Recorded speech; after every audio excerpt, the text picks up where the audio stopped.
कुदरत कवन हमारी,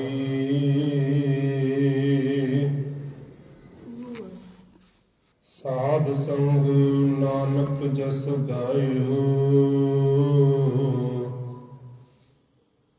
जो प्रभ की अत प्यारी,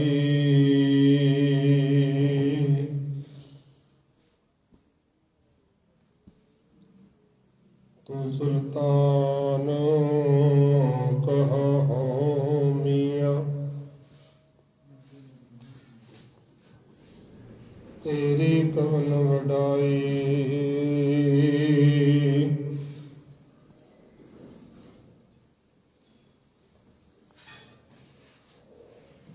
जो तू देहे सो कहा स्वामी।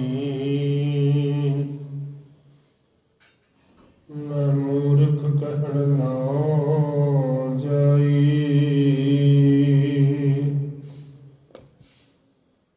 जो तू देहे सो कहा स्वामी। मैं मूर्ख कहण ना जाई।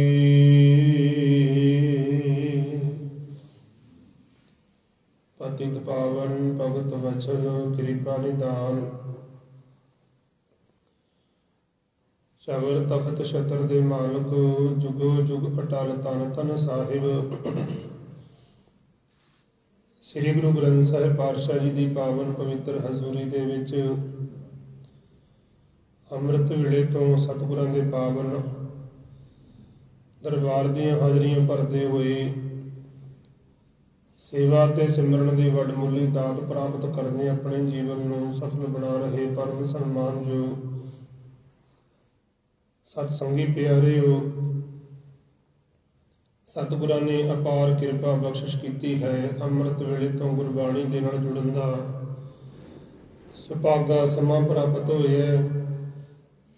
ਸੋ ਲੜੀਵਾਰ ਚੱਲ ਰਹੀ ਹੈ ਗੁਰੂ ਸ਼ਬਦ ਵਿਚਾਰ ਦੇ ਅਨੁਸਾਰ।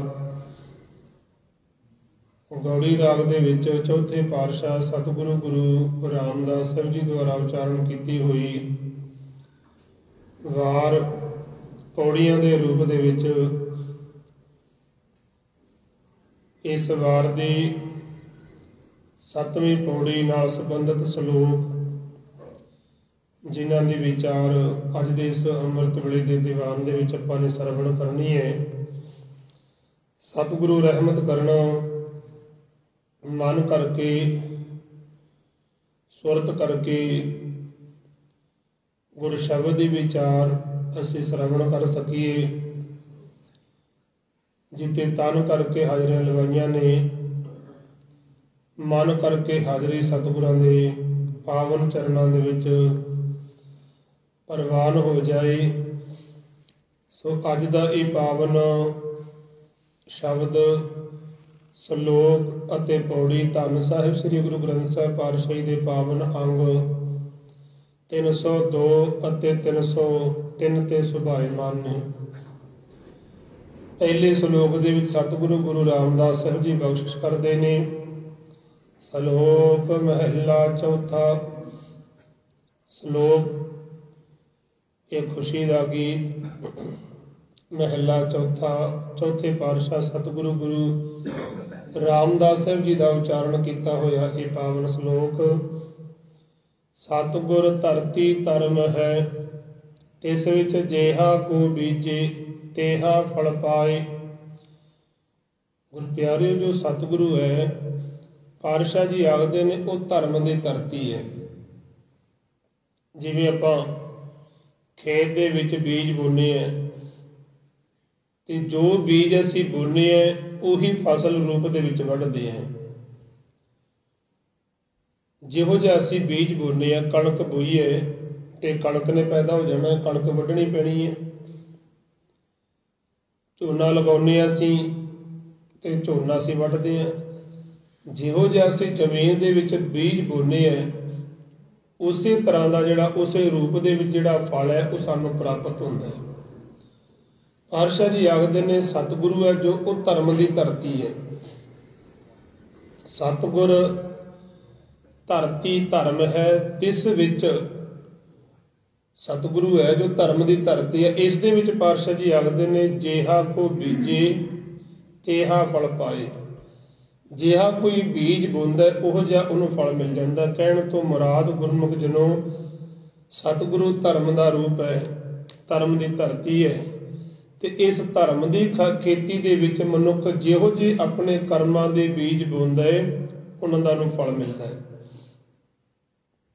ਜੈਸਾ ਜਿਹੋ ਜਿਹੇ ਮਨੁੱਖ ਦੇ ਕਰਮ ਨੇ, ਕਿਉਂਕਿ ਜੈਸਾ ਬੀਜੈ ਸੋ ਲੁਣੈ, ਕਰਮਾ ਸੰਦੜਾ ਖੇਤ। ਜਿਹੋ ਜਿਹਾ ਬੀਜ ਬੋਂਦਾ ਹੈ ਉਹਦਾ ਫਲ ਉਹਨੂੰ ਮਿਲੇ ਹੈ।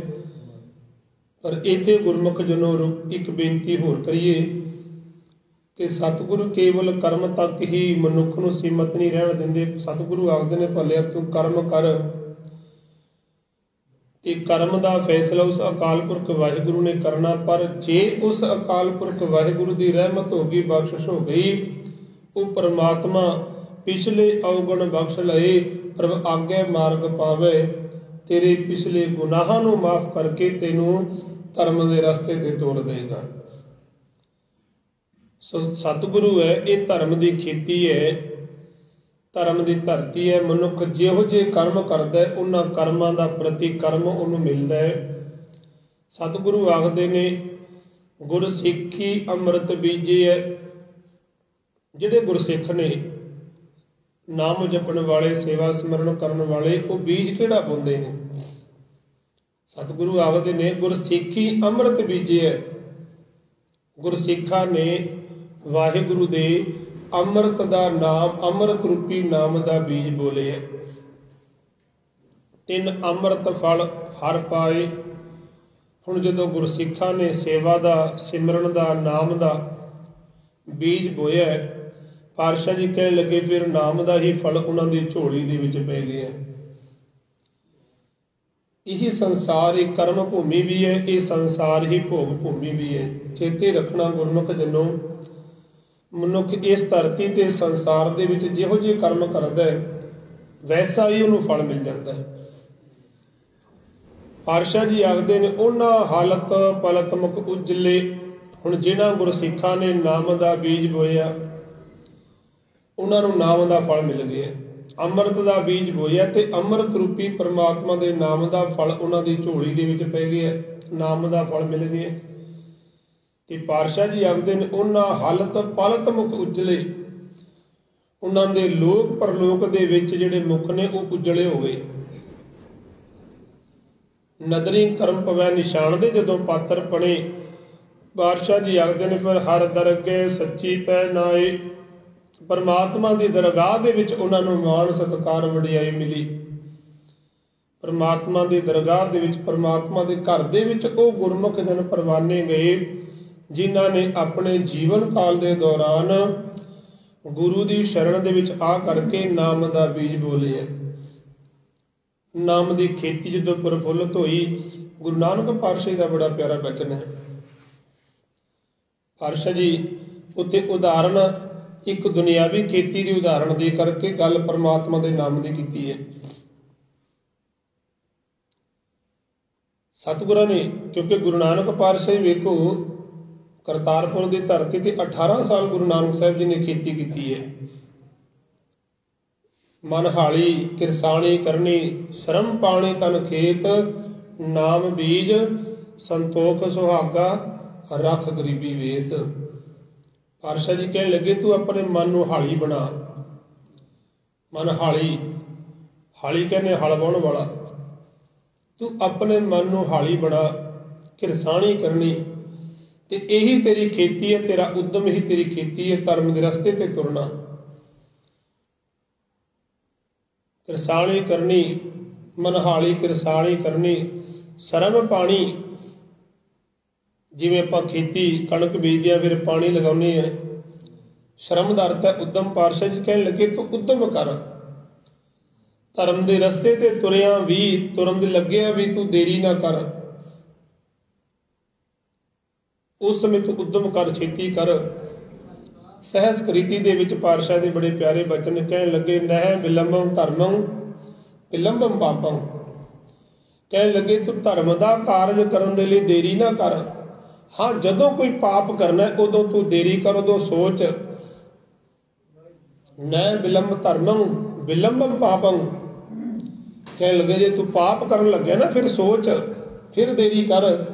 पर कोई धर्म का कारज करन लगे फिर तू देरी ना कर, सोचना। क्योंकि धर्म के रस्ते ते तुरिया तू उस धर्म का रूप बन जाएगा, परमात्मा का रूप बन जाएगा। सतगुरु कह लगे भले तू उद्यम कर, श्रम पानी तन खेत, जिहड़ा तेरा तन है शरीर है खेत है, उद्यम कर। उद्यम करेंदिया जीव तू कमावंदिया सुख पुंच, ध्याए दिया तू प्रभु मिल, नानक उतरी चिंत, तेरिया सारिया चिंतावां दूर हो जावणगियां। श्रम पानी तन खेत, इस तन नूं खेत बना के करना की है? नाम बीज, नाम दा बीज पाउणा। संतोख सुहागा, ਆਪਾਂ कणक बीजण तो बाद सुहागा मारदे आ ना, पातशाह जी कह लगे तू नाम दा बीज बोया ना सजना, तां चेते रखी जे तू सुहागा ना मारिया ਤਾਂ ਇਹ ਬੀਜੇ ਹੋਏ ਬੀਜ ਨੂੰ ਅਨੇਕਾਂ ਤਰ੍ਹਾਂ ਦੇ ਜਿਹੜੇ ਜਾਨਵਰ ਨੇ ਉਹ ਚੁੱਕ ਕੇ ਲੈ ਜਾਣਗੇ। ਜਿਹੜੇ ਤੇਰੇ ਅੰਦਰ ਦੇ ਜਿਹੜੇ ਕਾਮ ਕ੍ਰੋਧ ਲੋਭ ਮੋਹ ਅਹੰਕਾਰ ਨੇ, ਇਹ ਪੰਛੀ ਰੂਪ, ਜੇਕਰ ਤੂੰ ਸੰਤੋਖ ਦਾ ਸੁਹਾਗਾ ਨਾ ਮਾਰਿਆ ਫਿਰ ਇਹ ਨਾ ਬੀਜੇ ਹੋਏ ਨਾਮ ਦੇ ਬੀਜ ਨੂੰ ਚੁਰਾ ਲੈਣਗੇ। ਇਸ ਲਈ ਸੰਤੋਖ ਸੁਹਾਗਾ ਰੱਖ ਗਰੀਬੀ ਵੇਸ, ਤੇਰਾ ਵੇਸ ਹੈ ਉਹ ਸਾਦਗੀ ਵਾਲਾ ਹੋਵੇ, रख गरीबी वेस। सो पातशाह जी आखदे ने जदों इस तरह तू भाओ कर्म कर जमसी से कर भागड़ देख, जदों इस तरह तू नाम दा बीज बोएगा, नाम दी खेती प्रफुल्लित होएगी, फिर तू कह सकेगा हम धनवंत भागड़ सचनाए, हर गुण गावे सहज सुभाए। सो सतगुरु गुरु रामदास पातशाह जी आखदे ने, कहन लगे ओ गुरमुख जन अपना लोक परलोक संवार लेंदे ने, परमात्मा दे घर दे विच वडियाई दे पात्र बन जांदे ने। इक ना अंदर खोट नित, पातशाह जी कह इकना दा अर्थ है कई। मैं विचार करा गुरमुख जन, इस धरती ते वेखो चंगे इंसान भी ने ते माड़े भी ने, दोवें पक्ष ने। केवल ये नहीं कि सारी धरती ते साधुआं दी है, धर्मियां दी है, नहीं। इत्थे जे पुन्नी ने ते पापी भी ने, ये पर कुदरत का दस्तूर है। जे रात है ते चानण भी है, जे चानण भी है ते रात भी है, हनेरा भी है। जे सच है ते सच की कीमत झूठ दे नाल है। जे सच है ना झूठ भी है। आपां जाने बाजारां दे विच जिथे असली कोई चीज़ मिलती है उहदे नाल उहदे उसे दा रूप उहदी कॉपी डुपलीकेट भी मिल जाती है। हुण आपां कई बार जे सुनियारे कोल जाइए ना तो उत्थे बड़े उन्होंने गहने रखे हुंदे ने, पर वो सारे आर्टिफिशियल हुंदे ने, नकली हुंदे ने। ते पाउण नूं आखदे कि भाई सानूं असली दिखा। ते याद रखण योग बात है गुरमुख जनों, उस नकल के कारण ही असल की कीमत है। जेकर वो नकली ना होना तो असली नूं किसी ने नहीं पूछना। नकल के कारण असल की कीमत है, हनेरे के कारण चानण की कीमत है। जे हनेरा ही ना होवे प्रकाश नूं किहने पूछना, चानण नूं किहने पूछना। हनेरे के कारण प्रकाश की कीमत है, रात के कारण दिन की कीमत है, झूठ के कारण ही सच की कीमत है। ये संसार दे विच पातशाह जी आखदे ने इक ना अंदर खोट नित। कई वो व्यक्ति ने जिन्हां दे अंदर खोट है, ते वो मनमुख जिहड़े ने जिन्हां दे अंदर खोट है, नित खोट कमावे, वो निता प्रति उन्होंने खोट ही कमाउणा है। ते वो खोट कमाउण वाले वो जेहा बीजे तेहा फल खाए। जिहो जिहा वो बीज बोंदे ने उहो जिहा उहनूं फल मिल जाता है। एक सिख इतिहास दे विच बड़ी अनोखी घटना है। सिख इतिहास दे विच एक बड़ा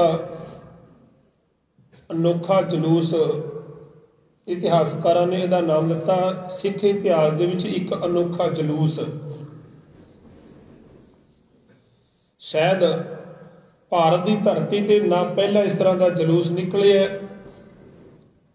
ਤੇ ਨਾ ਹੀ ਬਾਅਦ ਦੇ ਵਿੱਚ। ਇਤਿਹਾਸਕਾਰਾਂ ਨੇ ਇਹਨੂੰ ਇੱਕ ਅਨੋਖੇ ਜਲੂਸ ਦੇ ਨਾਮ ਦੇ ਨਾਲ ਸੰਬੋਧਨ ਕੀਤਾ ਹੈ। ਦਸਮ ਪਾਤਸ਼ਾਹ ਸਤਿਗੁਰੂ ਗੁਰੂ ਗੋਬਿੰਦ ਸਿੰਘ ਪਾਤਸ਼ਾਹ ਜੀ ਜਦੋਂ ਨਾਂਦੇੜ ਦੀ ਧਰਤੀ ਤੇ ਗਏ ਤਾਂ ਉੱਥੋਂ ਮਾਧੋ ਦਾਸ ਬੈਰਾਗੀ ਨੂੰ ਗੁਰੂ ਗੋਬਿੰਦ ਸਿੰਘ ਪਾਤਸ਼ਾਹ ਨੇ ਜੋ ਉਸ ਸਮੇਂ ਪੰਜਾਬ ਦੇ ਹਾਲਾਤ ਸਨ ਉਹਨਾਂ ਤੋਂ ਜਾਣੂ ਕਰਵਾਇਆ। ਕਹਿਣ ਲੱਗੇ, ਮਾਧੋ ਦਾਸ ਤੂੰ ਸੂਰਵੀਰ ਹੈ, ਸੂਰਵੀਰ ਖੱਤਰੀਆਂ ਦੇ ਘਰ ਦੇ ਵਿੱਚ ਤੇਰਾ ਜਨਮ ਹੋਇਆ ਤੇ ਤੂੰ ਆਹ ਕਿਹੜਾ ਰਸਤਾ ਫੜਿਆ ਹੋਇਆ, ਸਾਧੂ ਬਣ ਗਏ ਹੈ ਤੇ ਇੱਥੇ ਲੋਕਾਂ ਨੂੰ ਤੰਗ ਪਰੇਸ਼ਾਨ ਕਰਦਾ। ਜੇ ਇੰਨਾ ਹੀ ਤੇਰੇ ਵਿੱਚ ਸੂਰਵੀਰਤਾ ਹੈ, ਤੂੰ ਆਪਣੇ ਆਪ ਨੂੰ ਕਰਾਮਾਤੀ ਮੰਨਦਾ ਤਾਂ ਪੰਜਾਬ ਜਾ ਵੇਖ, ਪੰਜਾਬ ਦੀ ਧਰਤੀ ਤੇ ਕਿਵੇਂ ਬੇਇਨਸਾਫੀ ਹੋ ਰਹੀ ਹੈ, ਕਿਵੇਂ ਜ਼ੁਲਮ ਵੱਧ ਰਿਹਾ ਹੈ, ਵਜ਼ੀਰ ਖਾਨ ਵਰਗੇ ਆਮ ਲੋਕਾਂ ਨੂੰ ਕਿਵੇਂ ਤੰਗ ਪਰੇਸ਼ਾਨ ਕਰਦੇ ਨੇ। ਜਦੋਂ ਸਾਰੀ ਘਟਨਾਕ੍ਰਮ ਗੁਰੂ ਗੋਬਿੰਦ ਸਿੰਘ ਪਾਤਸ਼ਾਹ ਨੇ ਛੋਟੇ ਅਤੇ ਵੱਡੇ ਸਾਹਿਬਜ਼ਾਦਿਆਂ ਦੀ ਸ਼ਹਾਦਤ ਬਾਰੇ ਵੀ ਦੱਸਿਆ ਹੈ ਤਾਂ ਉਸ ਸਮੇਂ ਮਾਧੋ ਦਾਸ ਬੈਰਾਗੀ ਦੇ ਅੰਦਰਲੀ ਜਿਹੜੀ ਸੂਰਵੀਰਤਾ ਸੀ, ਅੰਦਰ ਦਾ ਜਿਹੜਾ ਸੀ ਗੁਣ ਪ੍ਰਗਟ ਹੋਇਆ। ਉਸੇ ਸਮੇਂ ਆਖਿਆ, ਪਾਤਸ਼ਾਹ ਫਿਰ ਮੈਂ ਤੁਹਾਡਾ ਬੰਦਾ ਹਾਂ। ਖੰਡੇ ਬਾਟੇ ਦੀ ਪਹੁਲ ਛਕ ਉਸ ਮਾਧੋ ਦਾਸ ਬੈਰਾਗੀ ਨੂੰ ਬੰਦਾ ਸਿੰਘ ਬਣਾ ਕਰਕੇ ਬਾਅਦ ਦੇ ਵਿੱਚ ਬੰਦਾ ਸਿੰਘ ਬਹਾਦਰ ਨਾਮ ਪਿਆ, ਉਹਨਾਂ ਨੂੰ ਪੰਜਾਬ ਦੀ ਧਰਤੀ ਤੇ ਭੇਜਿਆ ਤੇ ਬੰਦਾ ਸਿੰਘ ਬਹਾਦਰ ਨੇ ਪੰਜਾਬ ਦੀ ਧਰਤੀ ਤੇ ਆ ਕੇ ਉਸ ਸਮੇਂ ਦੇ ਜਿਹੜੇ ਜ਼ਾਲਮ ਸੀਗੇ, ਚਾਹੇ ਉਹ ਸਡੌਰੇ ਰਹਿਣ ਵਾਲੇ ਸੀਗੇ, ਚਾਹੇ ਸਰਹੰਦ ਰਹਿਣ ਵਾਲੇ ਸੀ, ਚਾਹੇ ਸਮਾਣੇ ਦੇ ਸੈਯਦ ਸੀਗੇ, ਜਿੱਥੇ ਜਿੱਥੇ ਵੀ ਉਹ ਲੋਕ ਜਿਹੜੇ ਆਮ ਲੋਕਾਂ ਦੇ ਉੱਪਰ ਜ਼ੁਲਮ ਕਰਦੇ ਸੀ, ਉਹਨਾਂ ਦੇ ਕੀਤੇ ਦੀ ਸਜ਼ਾ ਉਹਨਾਂ ਨੂੰ ਸਾਰਿਆਂ ਨੂੰ ਦਿੱਤੀ। ਇਤਿਹਾਸਕਾਰ ਆਖਦੇ ਨੇ ਕਿ ਬੰਦਾ ਸਿੰਘ ਬਹਾਦਰ ਪਹਿਲੇ ਉਹ ਜਿਹੇ ਸੂਰਵੀਰ ਯੋਧੇ ਹੋਏ ਨੇ ਜਿਨ੍ਹਾਂ ਨੇ ਲਗਭਗ 700 ਸਾਲ ਦੀ ਜਿਹੜੀ ਗੁਲਾਮੀ ਹੈ ਭਾਰਤ ਦੀ ਉਹ ਦੂਰ ਕੀਤੀ। 700 ਸਾਲ ਦੀ ਗੁਲਾਮੀ ਤੋਂ ਭਾਰਤ ਨੂੰ ਪਹਿਲੀ ਵਾਰ ਆਜ਼ਾਦ ਬੰਦਾ ਸਿੰਘ ਬਹਾਦਰ ਨੇ ਕਰਵਾਇਆ ਸੀਗਾ। ਤੇ ਦੂਜਾ ਬੰਦਾ ਸਿੰਘ ਬਹਾਦਰ ਦੀ ਦੇਣ ਕਿ ਜਿਹੜਾ ਜ਼ਮੀਨੀ ਹੱਕ ਦਿੱਤੇ ਸੀਗੇ, ਪਹਿਲੀ ਵਾਰ ਬੰਦਾ ਸਿੰਘ ਬਹਾਦਰ ਨੇ ਕਿ ਜਿਹੜਾ ਵੀ ਕਾਸ਼ਤਕਾਰ ਖੇਤੀ ਕਰ ਰਿਹਾ ਉਹ ਉਸ ਜ਼ਮੀਨ ਦਾ ਮਾਲਕ ਹੈ। ਜਿਹੜਾ ਵੀ ਕਾਸ਼ਤ ਕਰ ਰਿਹਾ, ਖੇਤੀ ਕਰ ਰਿਹਾ, ਉਸ ਜ਼ਮੀਨ ਦਾ ਮਾਲਕ ਹੈ। ਇਹ ਪਹਿਲੀ ਵਾਰ ਹੱਕ ਬੰਦਾ ਸਿੰਘ ਬਹਾਦਰ ਨੇ ਭਾਰਤ ਦੀ ਧਰਤੀ ਤੇ ਦਵਾਈ ਸੀ। ਜ਼ਾਲਮਾਂ ਨੂੰ ਸਜ਼ਾ ਦਿੱਤੀ ਤੇ ਉਸ ਸਮੇਂ ਦਿੱਲੀ ਦਾ ਜਿਹੜਾ ਬਾਦਸ਼ਾਹ ਸੀ, ਭਾਰਤ ਦਾ ਬਾਦਸ਼ਾਹ ਫਰਖਸ਼ੀਰ ਬਹਾਦਰ ਸ਼ਾਹ ਦਾ ਪੋਤਰਾ ਸੀ, ਇਹ ਵੀ ਆਪਣੇ ਦਾਦੇ ਬਹਾਦਰ ਸ਼ਾਹ ਵਾਂਗ ਜਿਵੇਂ ਬਹਾਦਰ ਸ਼ਾਹ ਗੁਰੂ ਗੋਬਿੰਦ ਸਿੰਘ ਤੋਂ ਡਰਦਾ ਸੀਗਾ, ਔਰੰਗਜ਼ੇਬ ਗੁਰੂ ਗੋਬਿੰਦ ਸਿੰਘ ਤੋਂ ਡਰਦਾ ਸੀ, ਇਸੇ ਤਰ੍ਹਾਂ ਇਹ ਫਰਖਸ਼ੀਰ ਬੰਦਾ ਸਿੰਘ ਬਹਾਦਰ ਦੇ ਨਾਮ ਤੋਂ ਡਰਦਾ ਸੀਗਾ। ਇੰਨਾ ਭੈ ਭੀਤ ਹੋ ਚੁੱਕਾ ਸੀ ਕਿ ਰਾਤ ਨੂੰ ਕਈ ਵਾਰ ਉੱਠ ਕੇ ਦੌੜ ਪੈਂਦਾ ਸੀ। ਬੰਦਾ ਸਿੰਘ ਬਹਾਦਰ ਦਾ ਨਾਮ ਜਦੋਂ ਯਾਦ ਆਉਂਦਾ ਸੀਗਾ ਤਾਂ ਇਹਨੇ ਉਸ ਸਮੇਂ ਦੇ ਜਿਹੜੇ ਅਹਿਲਕਾਰ ਸੀ ਉਹਨਾਂ ਨੂੰ ਹੁਕਮ ਦਿੱਤਾ ਕਿ ਜਿਵੇਂ ਤਿਵੇਂ ਤੁਸੀਂ ਬੰਦਾ ਸਿੰਘ ਬਹਾਦਰ ਨੂੰ ਕੈਦ ਕਰੋ। ਆਖਰਕਾਰ ਸਾਰੀ ਜਿੰਨੀ ਭਾਰਤ ਦੀ ਫੌਜ ਸੀਗੀ ਇਕੱਠੀ ਕੀਤੀ ਗਈ ਤੇ ਉਹਨਾਂ ਨੂੰ ਆਖਿਆ ਕਿ ਤੁਸੀਂ ਪੰਜਾਬ ਦੇ ਉੱਪਰ ਹਮਲਾ ਕਰੋ। ਬੰਦਾ ਸਿੰਘ ਬਹਾਦਰ ਨੂੰ ਗੁਰਦਾਸਪੁਰ ਦੇ ਕੋਲ ਗੁਰਦਾਸ ਨੰਗਲ ਦੀ ਗੜੀ ਦੇ ਵਿੱਚੋਂ ਕੈਦ ਕੀਤਾ। ਇਤਿਹਾਸਕਾਰ ਆਖਦੇ ਨੇ, ਡਾਕਟਰ ਹਰਜਿੰਦਰ ਸਿੰਘ ਦਲਗੀਰ ਕਹਿਣ ਲੱਗੇ ਇਹ ਬਾਅਦ ਦੇ ਵਿੱਚ ਸਾਡੇ ਇਤਿਹਾਸਕਾਰਾਂ ਨੇ ਬੰਦਾ ਸਿੰਘ ਬਹਾਦਰ ਨੂੰ ਬੜਾ ਬਦਨਾਮ ਕੀਤਾ ਤੇ ਜਦੋਂ ਬੰਦਾ ਸਿੰਘ ਬਹਾਦਰ ਨੂੰ ਕੈਦ ਕੀਤਾ ਸੀ ਉਸ ਸਮੇਂ ਉਹਨਾਂ ਦੇ ਕੋਲੋਂ ਸਿਰਫ 40 ਸੋਨੇ ਦੀਆਂ ਮੋਹਰਾਂ ਮਿਲੀਆਂ ਸੀਗੀਆਂ, ਸਿਰਫ 40। ਸਾਰੇ ਪੰਜਾਬ ਦੀ ਹਕੂਮਤ ਜਮਾਉਣ ਵਾਲਾ ਬੰਦਾ ਸਿੰਘ ਬਹਾਦਰ, ਸਾਰੇ ਭਾਰਤ ਦੇ ਉੱਪਰ ਸਿੱਖ ਕੌਮ ਦਾ ਝੰਡਾ ਝੁਲਾਉਣ ਵਾਲਾ ਬੰਦਾ ਸਿੰਘ ਬਹਾਦਰ, ਜਦੋਂ ਆਖਿਰ ਦੇ ਵਿੱਚ ਸਿਰਫ ਉਹਨਾਂ ਦੇ ਕੋਲੋਂ 40 ਸੋਨੇ ਦੀਆਂ ਮੋਹਰਾਂ ਮਿਲੀਆਂ ਸੀ, ਹੋਰ ਕੋਈ ਉਹਨਾਂ ਨੇ ਆਪਣੀ ਨਿੱਜੀ ਕੋਈ ਸੰਪਤੀ ਨਹੀਂ ਸੀ ਬਣਾਈ। ਉਸ ਸਮੇਂ 740 ਸਿੰਘ ਬੰਦਾ ਸਿੰਘ ਬਹਾਦਰ ਸਮੇਤ ਕੈਦ ਕੀਤੇ ਗਏ सैकड़े हज़ारां की गिणती दे विच ਸਿੰਘਾਂ ਨੂੰ शहीद करके उन्हां दे सिर सी वो नेजियां ते टंग के मुगल फौज ने, मुगल हुकूमत ने, ਅਤੇ ਜਿਹੜੇ ਉਹਨਾਂ ਦੇ ਧੜ ਸੀ ਉਹ ਗੱਡਿਆਂ ਦੇ ਵਿੱਚ ਭਰ ਕੇ ਕਈ ਸੈਂਕੜਿਆਂ ਦੀ ਗਿਣਤੀ ਦੇ ਵਿੱਚ ਉਹਨਾਂ ਗੱਡਿਆਂ ਨੂੰ ਸਿੰਘਾਂ ਦੇ ਜਿਹੜੇ ਸਿਰ ਸੀ ਉਹ ਨੇਜਿਆਂ ਦੇ ਉੱਪਰ ਟੰਗੇ ਹੋਏ ਸੀਗੇ। ਬੰਦਾ ਸਿੰਘ ਬਹਾਦਰ ਨੂੰ ਉਹਨਾਂ ਨੇ ਇੱਕ ਟੋਪੀ ਪਹਿਨਾ ਦਿੱਤੀ ਗਈ, ਸੰਗਲਾਂ ਦੇ ਨਾਲ ਬੰਨ੍ਹ ਕੇ ਇੱਕ ਪਿੰਜਰੇ ਦੇ ਵਿੱਚ ਕੈਦ ਕੀਤਾ ਗਿਆ ਅਤੇ ਇੱਕ ਵਿਸ਼ੇਸ਼ ਤਰ੍ਹਾਂ ਦੀ ਜਿਹੜੀ ਰੰਗ ਬਰੰਗੀ ਜਿਵੇਂ ਜੋਕਰਾਂ ਦੀ ਪੁਸ਼ਾਕ ਹੁੰਦੀ ਹੈ ਇਸ ਤਰ੍ਹਾਂ ਦੀ ਪੁਸ਼ਾਕ ਪਾ ਕੇ ਬੰਦਾ ਸਿੰਘ ਬਹਾਦਰ ਨੂੰ ਗੁਰਦਾਸ ਨੰਗਲ ਦੀ ਗੜੀ ਤੋਂ, ਜਿਹਦੇ ਵਿੱਚ ਸੈਂਕੜਿਆਂ ਦੀ ਗਿਣਤੀ ਦੇ ਵਿੱਚ ਗੱਡੇ ਸੀਗੇ, ਹਾਥੀ ਘੋੜੇ ਉਹਨਾਂ ਮੁਗਲ ਹਕੂਮਤ ਮੁਗਲ ਸਿਪਾਹੀਆਂ ਦੇ, ਤੇ ਬੰਦਾ ਸਿੰਘ ਬਹਾਦਰ ਨੂੰ ਇੱਕ ਪਿੰਜਰੇ ਦੇ ਵਿੱਚ ਕੈਦ ਕਰਕੇ ਸੰਗਲਾਂ ਨਾਲ ਬੰਨ੍ਹ ਕੇ ਉਸ ਪਿੰਜਰੇ ਨੂੰ ਹਾਥੀ ਦੇ ਉੱਪਰ ਰੱਖ ਕੇ ਬੰਦਾ ਸਿੰਘ ਬਹਾਦਰ ਦੀ ਇੱਕ ਟੋਪੀ ਪਾ ਦਿੱਤੀ, ਇੱਕ ਵਿਸ਼ੇਸ਼ ਤਰ੍ਹਾਂ ਦੀ ਪੁਸ਼ਾਕ ਪਾ ਦਿੱਤੀ ਰੰਗ ਬਿਰੰਗੀ। ਇੱਕ ਜਲੂਸ ਦੇ ਰੂਪ ਦੇ ਵਿੱਚ ਗੁਰਦਾਸ ਨੰਗਲ ਦੀ ਗੜੀ ਤੋਂ ਦਿੱਲੀ ਤੱਕ ਲਿਜਾਇਆ ਗਿਆ। ਇਤਿਹਾਸਕਾਰਾਂ ਨੇ ਨੂੰ ਆਖਿਆ ਇੱਕ ਅਨੋਖਾ ਜਲੂਸ, ਜਿੱਥੇ ਉਹਨਾਂ ਮੁਗਲਾਂ ਨੇ ਇੱਕ ਬਿੱਲੀ ਵੀ ਮਾਰ ਕੇ ਇੱਕ ਨੇਜੇ ਤੇ ਟੰਗ ਕੇ ਅੱਗੇ ਲਗਾਈ ਗਈ, ਇਹ ਦੱਸਣ ਵਾਸਤੇ ਕਿ ਅਸੀਂ ਪੰਜਾਬ ਦੇ ਵਿੱਚੋਂ ਸਿੱਖ ਕੌਮ ਤਾਂ ਕੀ, ਸਿੱਖਾਂ ਨੂੰ ਤੇ ਅਸੀਂ ਸਾਰਿਆਂ ਨੂੰ ਮਾਰ ਦਿੱਤਾ, ਸਿੱਖ ਤੇ ਕੀ ਅਸੀਂ ਬਿੱਲੀ ਤੱਕ ਵੀ ਜਿਉਂਦੀ ਨਹੀਂ ਰਹਿਣ ਦਿੱਤੀ। ਪੰਜਾਬ ਦੇ ਵਿੱਚ ਇੱਕ ਸਿੰਬਲ ਸੀ ਲੋਕਾਂ ਨੂੰ ਦੱਸਣ ਵਾਸਤੇ, ਭਾਰਤ ਦੇ ਲੋਕਾਂ ਨੂੰ ਦੱਸਣ ਵਾਸਤੇ ਕਿ ਅਸੀਂ ਪੰਜਾਬ ਦੇ ਵਿੱਚੋਂ ਸਿੱਖ ਤੇ ਖਤਮ ਕਰ ਦਿੱਤੇ ਨੇ, ਸਿੱਖ ਤਾਂ ਕੀ ਬਚਣਾ, ਕੋਈ ਬਿੱਲੀ ਵੀ ਅਸੀਂ ਜਿਉਂਦੀ ਨਹੀਂ ਛੱਡੀ। ਪਰ ਉਹਨਾਂ ਨੂੰ ਨਹੀਂ ਸੀ ਪਤਾ ਜਿਹੜੀ ਚੀਜ਼ ਪ੍ਰਗਟ ਹੁੰਦੀ ਹੈ ਉਹ ਦੁਨੀਆ ਦੀ ਕਿਸੇ ਵੀ ਤਾਕਤ ਤੋਂ ਖਤਮ ਨਹੀਂ ਹੁੰਦੀ। ਗੁਰੂ ਨਾਨਕ ਪਾਤਸ਼ਾਹ ਜੀ ਦਾ ਸਿਧਾਂਤ ਪ੍ਰਗਟ ਹੋਇਆ, ਅਕਾਲ ਤਖਤ ਪ੍ਰਗਟ ਹੋਇਆ। ਜ਼ਾਲਮਾਂ ਨੇ ਤੋਪਾਂ ਦੇ ਗੋਲੇ ਵਰਾ ਵਰਾ ਕੇ ਜ਼ੋਰ ਲਾ ਲਿਆ ਪਰ ਅਕਾਲ ਤਖਤ ਨੂੰ ਨਹੀਂ ਢਾ ਸਕੇ, ਅਕਾਲ ਤਖਤ ਨੂੰ ਨਹੀਂ ਖਤਮ ਕਰ ਸਕੇ। ਇਸੇ ਤਰ੍ਹਾਂ ਖਾਲਸਾ ਅਕਾਲ ਪੁਰਖ ਕੀ ਫੌਜ ਪ੍ਰਗਟਿਓ ਖਾਲਸਾ ਪਰਮਾਤਮਾ ਕੀ ਮੌਜ, ਜਿਹੜਾ ਖਾਲਸਾ ਪਰਮਾਤਮਾ ਦੀ ਮੌਜ ਦੇ ਵਿੱਚੋਂ ਪ੍ਰਗਟ ਹੋਇਆ, ਦੁਨੀਆ ਦੀ ਕੋਈ ਤਾਕਤ ਨਾ ਖਾਲਸੇ ਨੂੰ ਖਤਮ ਕਰ ਸਕੀ ਹੈ ਨਾ ਹੀ ਖਤਮ ਕਰ ਸਕੇਗੀ। ਦਿੱਲੀ ਦੇ ਵਿੱਚ ਬੰਦਾ ਸਿੰਘ ਬਹਾਦਰ ਨੂੰ ਇੱਕ ਅਨੋਖੇ ਜਲੂਸ ਦੇ ਰੂਪ ਦੇ ਵਿੱਚ ਲਿਜਾਇਆ ਗਿਆ, ਜਿੱਥੇ ਦਿੱਲੀ ਦੇ ਵਿੱਚ 740 ਸਿੰਘ ਸਨ। 700 ਸਿੰਘਾਂ ਨੂੰ ਹਰ ਰੋਜ਼ 100 ਸਿੰਘਾਂ ਨੂੰ ਸ਼ਹੀਦ ਕਰ ਦਿੰਦੇ ਸੀਗੇ।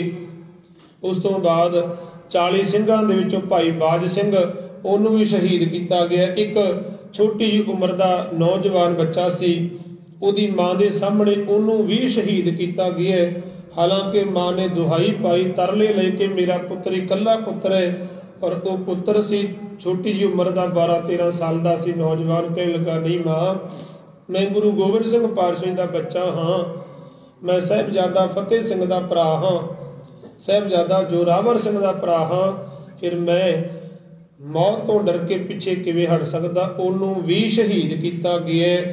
ਇੱਥੇ ਹੀ ਦਿੱਲੀ ਦੇ ਵਿੱਚ ਕੁਤਬ ਮੀਨਾਰ ਦੇ ਕੋਲ ਬੰਦਾ ਸਿੰਘ ਬਹਾਦਰ ਨੂੰ ਇੱਕ ਪਿੰਜਰੇ ਦੇ ਵਿੱਚੋਂ ਕੱਢ ਕੇ ਸੰਗਲਾਂ ਦੇ ਨਾਲ ਬੰਨ੍ਹ ਕੇ ਅਨੇਕਾਂ ਤਰ੍ਹਾਂ ਦੇ ਤਸ਼ੱਦਦ ਕੀਤੇ ਗਏ। ਬੰਦਾ ਸਿੰਘ ਬਹਾਦਰ ਦੇ ਇੰਨੇ ਅਸਹਿ ਅਕੈਦ ਤਸੀਹੇ ਦਿੱਤੇ ਗਏ ਬੰਦਾ ਸਿੰਘ ਬਹਾਦਰ ਨੂੰ, ਜਿਹੜੇ ਗੁਰਮੁਖ ਜਨੋਂ ਜੇ ਲਿਖਣ ਲੱਗੀਏ ਤੇ ਕਈ ਦਫਾ ਕਲਮ ਵੀ ਜਵਾਬ ਦੇ ਦਿੰਦੀ ਹੈ, ਹੱਥ ਕੰਬਣ ਲੱਗ ਜਾਂਦੇ ਨੇ। ਇਹੋ ਜਿਹੇ ਤਸੀਹੇ ਬੰਦਾ ਸਿੰਘ ਬਹਾਦਰ ਨੂੰ ਦਿੱਤੇ ਸੀ ਫਰਖਸ਼ੇਰ ਨੇ। 4 ਸਾਲ ਦੇ ਪੁੱਤਰ ਅਜੇ ਸਿੰਘ ਨੂੰ ਇਹਨਾਂ ਨੇ ਕੋਹ ਕੇ ਉਸ ਸਮੇਂ ਸ਼ਹੀਦ ਕੀਤਾ। ਉਹਦਾ ਕਲੇਜਾ ਕੱਢ ਕੇ ਬੰਦਾ ਸਿੰਘ ਬਹਾਦਰ ਦੇ ਜ਼ਬਰਦਸਤੀ ਮੂੰਹ ਦੇ ਵਿੱਚ ਪਾਇਆ ਗਿਆ। ਉਸ ਤੋਂ ਬਾਅਦ ਬੰਦਾ ਸਿੰਘ ਬਹਾਦਰ ਦੇ ਹੱਥਾਂ ਅਤੇ ਪੈਰਾਂ ਦੇ ਜਿਹੜੇ ਨਹੁੰ ਸੀ ਜੰਬੂਰਾਂ ਦੇ ਨਾਲ ਕੁੱਟੇ ਗਏ।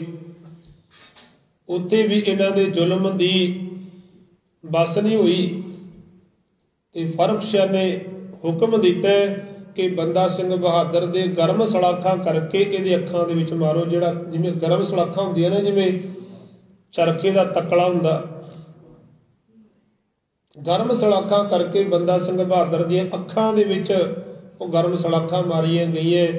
ਇਹ ਫਰਖਸ਼ੇਰ ਦਾ ਜ਼ੁਲਮ ਸੀ ਜੋ ਬੰਦਾ ਸਿੰਘ ਬਹਾਦਰ ਦੇ ਉੱਪਰ ਹੋ ਰਿਹਾ ਸੀ। इस तरह अनेकों तशीहे दे के बंदा सिंह बहादुर नूं शहीद किया गया। पर हुण ये पाप जिहड़ा कीता सी फर्रुखशहर ने बंदा सिंह बहादुर दे अखां दे विच गर्म सलाखां मारियां सी। हुण जिहो जिहा कर्म कीता उहो जिहा इहनूं फल भी मिले है। बाद दे विच इसे दिल्ली दे बादशाह फर्रुखशहर नूं भारत दे सैयदा ने फड़ के फिर इहनूं इसे तरह की सज़ा दी सी। फर्रुखशहर दे भी अखां दे विच सलाखां मार के इहनूं मारिया सीगा सैयदा ने। इहनूं भी इसे तरह की सज़ा मिली सी जिहो जी सज़ा ने बंदा सिंह बहादुर नूं दित्ती सी, उसे तरह की सज़ा भोग के ये फर्रुखशहर भी मरिया सीगा। सो पातशाह जी आखदे ने कहण लगे इत्थे एक ना अंदर खोट नित, जिहदे अंदर खोट है नित खोट कमावे, वो खोट कमाउंदे ने। ਉਹ ਜਿਹਾ ਬੀਜੇ ਤੇਹਾ ਫਲ ਖਾਏ, ਤੇ ਉਹ ਜਿਹੋ ਜਿਹਾ ਬੀਜ ਬੋਂਦੇ ਨੇ ਉਹੋ ਜਿਹਾ ਉਹਨੂੰ ਫਲ ਮਿਲ ਜਾਂਦਾ ਹੈ। ਜਾਂ ਸਤਿਗੁਰ ਸਰਾਫ ਨਦਰ ਕਰ ਦੇਖੇ, ਪਰ ਜਿਹੜਾ ਸਤਿਗੁਰੂ ਹੈ ਨਾ ਉਹ ਬੜਾ ਪਾਰਖੂ ਹੈ। ਜਿਵੇਂ ਆਪਾਂ ਗਹਿਣਾ ਲੈ ਕੇ ਜਾਈਏ ਸੁਨਿਆਰੇ ਦੇ ਕੋਲ, ਜਿਹੜਾ ਪਾਰਖੂ ਸੁਨਿਆਰਾ ਉਸ ਗਹਿਣੇ ਨੂੰ ਪਹਿਲਾਂ ਪਰਖ ਕੇ ਵੇਖਦਾ, ਕਸਵੱਟੀ ਤੇ ਲਾ ਕੇ ਵੇਖਦਾ ਕਿ ਕਿਤੇ ਨਕਲੀ ਤੇ ਨਹੀਂ। ਇਸੇ ਤਰ੍ਹਾਂ ਗੁਰੂ ਹੈ ਗੁਰਮੁਖ ਜਨੋਂ ਬੜਾ ਸੁਜਾਣਾ, बड़ा सुजाखा है, बड़ा समझदार है। गुरु दे कोले आके असीं लोकां नूं धोखा दे सकते हैं पर गुरु नूं धोखा नहीं जी दे सकते। इत्थे कबीर कसौटी राम की झूठा टिकै ना कोई। जदों वाहिगुरु दी कसौटी पैंदी है सतगुरु दी कसौटी ते जिहड़ा झूठा वो टिकदा नहीं है। राम कसौटी सोस है जो मर्जी वा होए। परमात्मा की कसौटी ते उहिओ खरा उतरदा जिहड़े जीहो निर्मल बाहरों निर्मल, बाहरों निर्मल, बाहरों तां निर्मल जीहो निर्मल, तेन सतगुर ते करनी कमाणी। उही इस कसौटी ते खरे उतरदे ने। सतगुरु साडा बड़ा सराफ अधारत है, बड़ा समझदार पारखू है। नादर कर देखिया जदों वाहिगुरु नादर करके वेखदा है, सुआब गीर सब उबड़ आए। सुआब गीर दा अर्थ है स्वार्थी। ਜਿਹੜਾ ਸਵਾਰਥੀ ਹੈ ਨਾ, ਜਿਵੇਂ ਆਪਾਂ ਪਾਣੀ ਦੀ ਬਾਲਟੀ ਭਰ ਲਈਏ ਤੇ ਪਾਣੀ ਦੀ ਬਾਲਟੀ ਭਰ ਕੇ ਆਪਾਂ ਕੀ ਕਰੀਏ, ਹੁਣ ਬੀਜ ਇੱਕੋ ਤਰ੍ਹਾਂ ਦਾ ਇੱਕ ਬੀਜ ਲੈ ਲਈਏ, ਇੱਕ ਕੌਲੀ ਬਾਲਟੀ ਦੇ ਵਿੱਚ ਬੀਜ ਪਾ ਲਈਏ ਆਪਾਂ, ਇੱਕ ਪਾਣੀ ਦੀ ਬਾਲਟੀ ਭਰ ਲਈ, ਜੱਗ ਭਰ ਲਈਏ ਤੇ ਉਸ ਪਾਣੀ ਦੇ ਵਿੱਚ ਆਪਾਂ ਬੀਜ ਪਾ ਦਈਏ ਤੇ ਜਿਹੜਾ ਬੀਜ ਹੈ ਨਾ ਉਹ ਹੇਠਾਂ ਦਬ ਜਾਂਦਾ ਹੈ, ਜਿਹੜਾ ਫੋਕਟ ਕੂੜ ਕਵਾੜ ਹੈ ਉੱਪਰ ਆ ਜਾਂਦਾ ਹੈ। ਜਿਹੜਾ ਕੂੜ ਕਵਾੜ ਹੈ ਨਾ ਉੱਪਰ ਆ ਜਾਂਦਾ ਹੈ। ਘਰਾਂ ਦੇ ਵਿੱਚ ਬੀਬੀਆਂ ਛੱਜ ਰੱਖਦੀਆਂ ਨੇ ਛੰਡਣ ਵਾਸਤੇ, ਤੇ ਜਦੋਂ ਛੱਜ ਲੱਗਦਾ ਨਾ ਜਿਹੜੇ ਦਾਣੇ ਨੇ ਉਹ ਅੰਦਰ ਰਹਿ ਜਾਂਦੇ ਨੇ, ਜਿਹੜਾ ਕੂੜ ਕਵਾੜ ਹੈ ਬਾਹਰ ਆ ਜਾਂਦਾ ਹੈ। ਇਸੇ ਤਰ੍ਹਾਂ ਪਾਤਸ਼ਾਹ ਜੀ ਆਖਦੇ ਨੇ ਸਤਿਗੁਰੂ ਇੱਕ ਸਿਆਣਾ ਸੁਗੜ ਹੈ, ਸਰਾਫ ਹੈ, ਜਿਹਦੇ ਕੋਲ ਸੱਚ ਦੇ ਨਾਮ ਦੀ ਕਸਵੱਟੀ ਹੈ। ਪਾਤਸ਼ਾਹ ਜੀ ਆਖਦੇ ਨੇ ਇੱਥੇ ਜਿਹੜਾ ਸਵਾਰਥੀ ਹੈ ਉਹ ਸਾਹਮਣੇ ਆ ਜਾਂਦਾ, ਸਵਾਰਥੀ ਨਹੀਂ ਜੀ ਟਿਕਦਾ। ਸਵਾਬ ਗੀਰ ਸਭ ਉਗੜ ਆਏ। ਜਿਹਦੇ ਮਨ ਦੇ ਅੰਦਰ ਸਵਾਰਥ ਦੀ ਭਾਵਨਾ ਹੈ, ਭਾਈ ਪਿਰਥੀ ਚੰਦ ਉਹ ਗੁਰਤਾ ਗੱਦੀ ਇਸ ਲਈ ਚਾਹੁੰਦਾ ਹੈ ਕਿ ਉਹਦੇ ਅੰਦਰ ਸਵਾਰਥ ਹੈ। ਹਾਲਾਂਕਿ ਪ੍ਰਬੰਧਕ ਪੂਰਾ ਵਧੀਆ ਹੈ, ਪਰ ਗੁਰਤਾ ਗੱਦੀ ਇਸ ਲਈ ਚਾਹੁੰਦਾ ਕਿ ਉਹਦੇ ਅੰਦਰ ਸਵਾਰਥ ਹੈ। ਪਰ ਸਤਿਗੁਰੂ ਗੁਰੂ ਰਾਮਦਾਸ ਜੀ ਨੂੰ पता है कि ये मन के अंदर स्वार्थ है, ये मन के अंदर लोभ है, लालच है। सतगुरां ने उन्होंने गुरता गद्दी नहीं दी। ये सतगुरां की पारखू नज़र है। वो जेहा चितवै नित तेहा पायन। पातशाह जी कह लगे स्वार्थी लोग जिहो जिहा चितवदे ने वैसा उन्हां दा सुभाव बन जाता है। ओए तेहो जेही दई वजाए। पातशाह जी कह लगे असल दे विच परमात्मा दी ही खेड है। परमात्मा ने इस संसार की खेड चलाने वास्ते इतने इंसान चंगे भी ने ते माड़े भी ने। नानक दोही श्री खसम आपे वरत। पातशाह जी कह लगी असल दे विच मालक वाहिगुरु है जो आप ही वरत रहे है। माड़ियां दे विच भी वो वरत रहे है, चंगियां दे विच भी है। दोही श्री दोवां पासे मनमुखां दे विच भी ओदी जोत है ते गुरमुख जनां दे विच भी ओदी जोत है। नित कर कर देखै चलत सबाई। नितो मालक परमात्मा संसार नूं बना रहा है। संसार नूं बना के इस खेड नूं परमात्मा बड़े चाअ नाल वेख रहा है। सतगुरु आखदे ने ये जो खेड है संसार की चल रही है ते हमेशा ਖੇਡ ਕੋਈ ਹੁੰਦੀ ਹੈ ਜਿਹਦੇ ਵਿੱਚ ਦੋ ਪਾਰਟੀਆਂ ਹੁੰਦੀਆਂ ਨੇ। ਖੇਡ ਹੈ, ਖੇਡ ਦੇ ਵਿੱਚ ਦੋ ਪਾਰਟੀਆਂ ਹੁੰਦੀਆਂ ਨੇ। ਇਹ ਸੰਸਾਰ ਦੀ ਖੇਡ ਹੈ। ਪਾਤਸ਼ਾਹ ਜੀ ਆਖਦੇ ਨੇ ਇੱਥੇ ਮਨਮੁਖ ਅਤੇ ਗੁਰਮੁਖਾਂ ਦੀਆਂ ਦੋ ਪਾਰਟੀਆਂ ਨੇ। ਮਨਮੁਖ ਆਪਣੇ ਕਰਮ ਕਰਦੇ ਨੇ, ਗੁਰਮੁਖ ਆਪਣੇ ਕਰਮ ਕਰਦੇ ਨੇ। ਮਨਮੁਖ ਜੋ ਬੀਜਦੇ ਨੇ ਉਹਦਾ ਫਲ ਮਿਲ ਜਾਂਦਾ ਹੈ, ਮਾੜੇ ਕਰਮ ਬੀਜਦੇ ਨੇ ਉਹਦਾ ਫਲ ਮਿਲ ਜਾਂਦਾ ਹੈ। ਗੁਰਮੁਖ ਜਨ ਨਾਮ ਦਾ ਬੀਜ ਬੋਂਦੇ ਨੇ ਤੇ ਫਿਰ ਪਰਮਾਤਮਾ ਦੇ ਘਰ ਦੇ ਵਿੱਚ ਨਦਰੀ ਕਰਮ ਪਵੈ ਨਿਸ਼ਾਨ ਦੇ ਪਾਤਰ ਬਣ ਜਾਂਦੇ ਨੇ। ਪਹਿਲੇ ਸ਼ਲੋਕ ਦੀ ਵਿਚਾਰ ਸਰਵਣ ਕੀਤੀ ਹੈ। ਸਤਿਗੁਰੂ ਜੀ ਕਿਰਪਾ ਕਰਨ, ਪਾਵਨ ਗੁਰਬਾਣੀ ਦੀ ਵਿਚਾਰ ਸਾਡੇ ਜੀਵਨ ਦਾ ਹਿੱਸਾ ਬਣ ਜਾਏ। ਆਓ ਪਾਤਸ਼ਾਹੀ ਦੇ ਚਰਨਾਂ ਕਮਲਾਂ ਦੇ ਵਿੱਚ ਅਰਦਾਸ ਬੇਨਤੀ ਨਾਲ ਜੁੜੀਏ ਜੀ। ਸ਼ਲੋਕ ਪਵਨ ਗੁਰੂ ਪਾਣੀ ਪਿਤਾ ਮਾਤਾ ਤਰਤ ਮਹਤ, ਦਿਵਸ ਰਾਤ ਦਾਈ ਦਾਇਆ ਖੇਲੇ ਸਗਲ, ਚੰਗਿਆਈਆਂ ਬੁਰਿਆਈਆਂ ਵਾਚੇ ਧਰਮ, ਧਰਮੀ ਆਪੋ ਆਪਣੀ ਕੀ ਨੇੜੈ, ਜਿਨੀ ਨਾਮ ਤੇ ਆਇਆ ਗਈ ਮਸ਼ਕਤ, ਨਾਨਕ ਤੇ ਮੁਖ ਉਜਲੇ ਕੀਤੀ ਛੁੱਟੀ ਨਾਲ। ਵਾਹਿਗੁਰੂ ਜੀ ਕਾ ਖਾਲਸਾ, ਵਾਹਿਗੁਰੂ ਜੀ ਕੀ ਫਤਿਹ। ਟੂਟਾ